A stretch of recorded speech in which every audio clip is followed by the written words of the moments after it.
So people in India believed agriculture as the whole and sole importance towards employment. Services overtook everybody and became the emerging leader of this economy. About 60% of the people are engaged in the service sector. So this is a point to be underlined for all of us. One small sector called as the services sector today dominates about 46% of the GDP.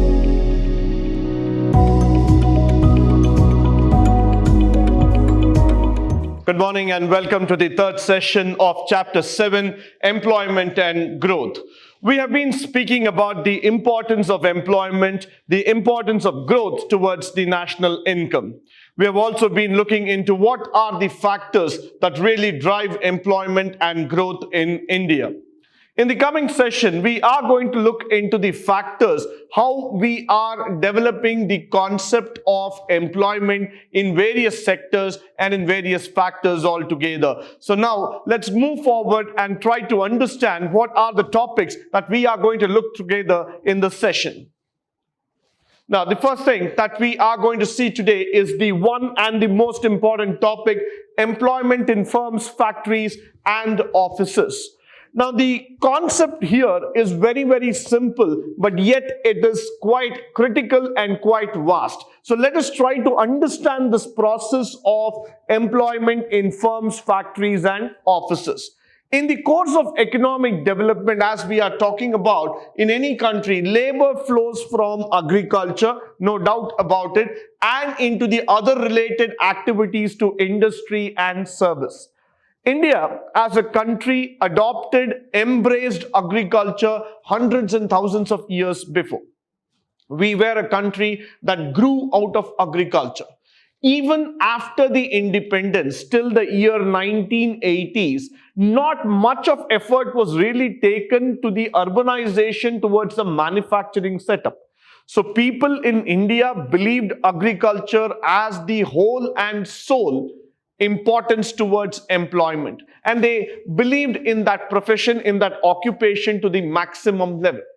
But then after the 1990s, as we started talking about the modern economics of liberalization, globalization, and privatization, you would start seeing that people migrated from agriculture to industries, to different service sectors altogether. Now that was very, very important for all of us to understand. Why? Because the labor flow from agriculture migrated all the way towards the other industrial sectors. Now this is the most important form of economic development. The flow of labor from one sector to another sector. So that means agriculture being the source, being the hub for providing labor, got migrated into the sectors of manufacturing and service industry. And in this process, what happened is that workers started migrating from rural to urban areas. So the concept of migration is closely linked to employment. That's what I want to drive home. The migration is not something like a one-time effect, or it is not just done out of a choice or a chance. It is done because with a meaningful purpose of securing better job opportunities. So as the migration started coming up in India, the rural migrant workers moving in from the rural towns to that of the urban cities, that happened purely because employment was the reason. So the more and more employment opportunities, automatically migration starts stepping in. Eventually, what was happening is that at a later stage, the industrial sector began to lose its share capital and the total employment to the service sector. So now you are able to see the next level migration. From the 80s to the 90s, or let me say up to the late 2000, what happened here is that the migration happened from agriculture to industrial sector. But later, in the year 2000 onwards, the industrial sector again became the source of migration towards the service sector. People started migrating from industrial sector to that of the service sector. So you are now able to understand the flow of labor, the flow of work. People migrate not because they feel that there is not any good money or there is not good profession altogether. They migrate because of the opportunity. Opportunities actually create a lot of interest in the mind of people, and wherever the opportunities are booming, the opportunities are upcoming, people tend to migrate to that sector. Now, moving forward, the shift in this particular thing can be understood by looking at distribution of workers in industry. Generally, we divide the economic activities into different formats, that is 8 different sectors altogether. Before we go into that 8 sectors, let me first try to tell you the shift focus factor. Many times in India, you would have heard about this factor called as job migration or job hunting altogether. The reason for this is that the distribution of workers. Moment a sector starts coming up, let's say healthcare sector for example, the early 2000s also started seeing the boom of healthcare. Lot of hospitals, paramedical courses, nursing courses, and so many factors that started aiding the healthcare. Automatically, students started pursuing that particular qualification, and healthcare started becoming a sunrise sector in the Indian economy. The reason is very simple, because of the distribution, the wavelength that you are getting there. The number of people who want to join into that sector because of the good opportunity, pay scale and factors. So automatically, a radical shift can be seen altogether from one sector to another sector. People who were interested in manufacturing at one particular point of time suddenly went into the IT industry, the information technology, from there to healthcare, from there to education. So you are able to see multiple shifts happening just because of the opportunity. Now, in our economy, we divide the entire economic activities into 8 core sectors. Now, what are those core sectors?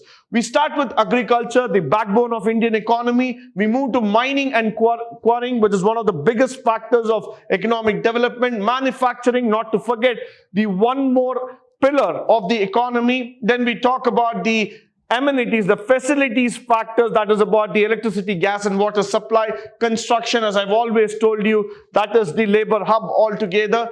Trade, transport and storage, and last comes the services factor altogether. So if you have a look at the board, you will be able to see that agriculture, mining, manufacturing, water supply, gas, then we talk about construction, we talk about trade, transportation, and then we come to services. But all said and done, with all this beautiful classification that we have today, that we are going to discuss today, at the end of the day, services overtook everybody and became the emerging leader of this economy.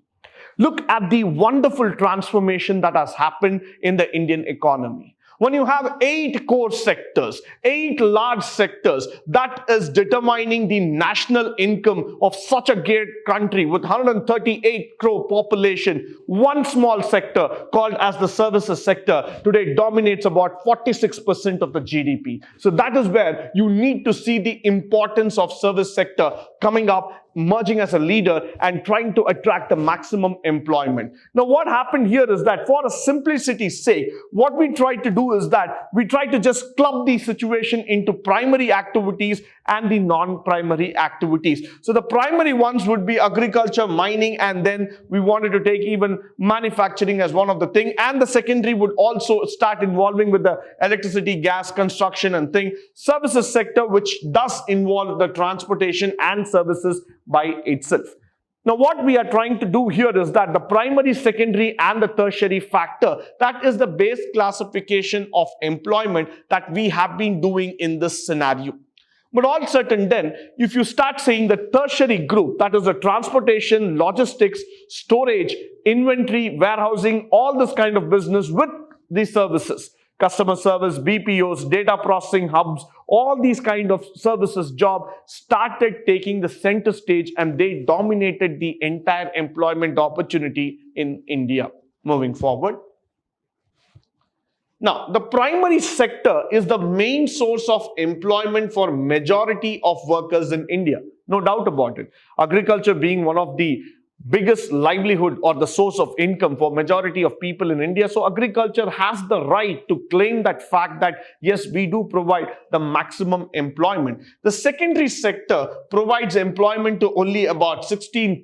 This is quite an old data, but yes, if you see the current data that has been moving up, we have probably moved up to almost 30 to 33% in this sector. We have doubled up in terms of secondary sector, and not to forget the 24% of the tertiary sector, that's the service. From a 24, just imagine we have moved up to 46% in terms of services sector.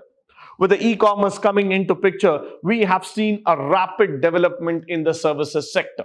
Now, why is this very, very important for all of us is because services provides n number of opportunity with a low capital investment and a lot of innovation that attracts the people, that looks into the talent of the people. So now when we start going back and start understanding the employment feature, we come to know that only 10% of rural workers are in manufacturing industry, construction, or probably other division. But the service sector employs only about 13% of the rural workers. So again, if you see that even in the rural factor, there is an edge for the service sector over the primary sector. Agriculture and mining is not the single source, whereas there are mainly engaged in service sector. That is the urban people altogether. About 60% of the people are engaged in the service sector. So this is a point to be underlined for all of us.